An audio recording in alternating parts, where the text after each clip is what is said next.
Now back to Elon Musk. His tweets about the war in Ukraine earlier this week, bringing up an interesting point that was flagged by CNBC.com's Laura Kolodny, specifically that Musk's SpaceX is a major defense contractor, and his controversial tweets are unorthodox at best and potentially unethical for a government contractor.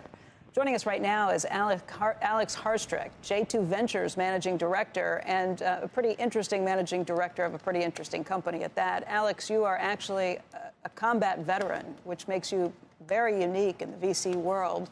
I know you're someone who admires what Elon Musk has done. Why don't you talk a little bit about that? Well, first of all, thank you so much for having me on the program, Becky.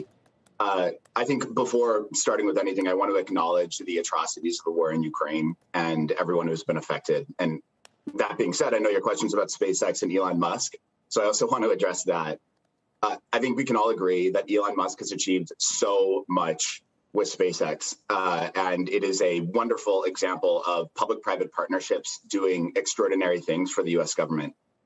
That being said, any company that sells in a significant way to the United States of America, and specifically the Department of Defense, has to acknowledge that its CEO has a responsibility to make sure that what they are talking about in any public disclosure is consistent with the values of the United States. And your concerns, based on what he's tweeted recently, would be what?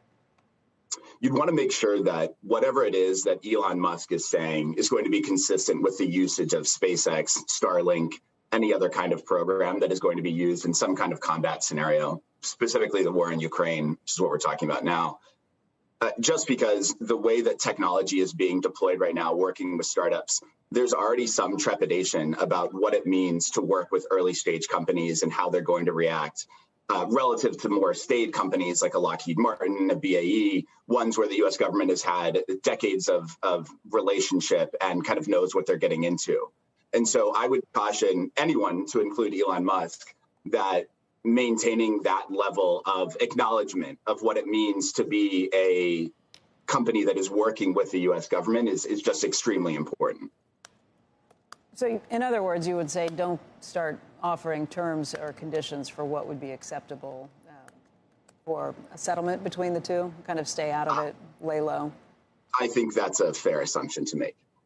So what do you think this does? Because Elon Musk has certainly been someone who's been allowed to operate very differently from other CEOs. We have not seen any pushback yet. Do you think there is some that's taking place behind the scenes? It's always a risk. I think one of the way that this is going to materialize, and I can't really attest to whether it's good or bad, that's up to the market, is the people on the other end of making contracting decisions are human beings who have an opinion about what the outcome of the war should and should not be. And there are a lot of people in the U.S. government that are working extremely hard on diplomatic action that they could either feel that this is bolstering their position or getting in the way of it. And that will materialize in the power of the purse, which is, as competition continues to emerge, other great tech companies will come and will be able to work with the U.S. government in this capacity. And if that happens to be SpaceX, then that's fantastic. And I think Elon Musk will go on and sort of, there will be no issue.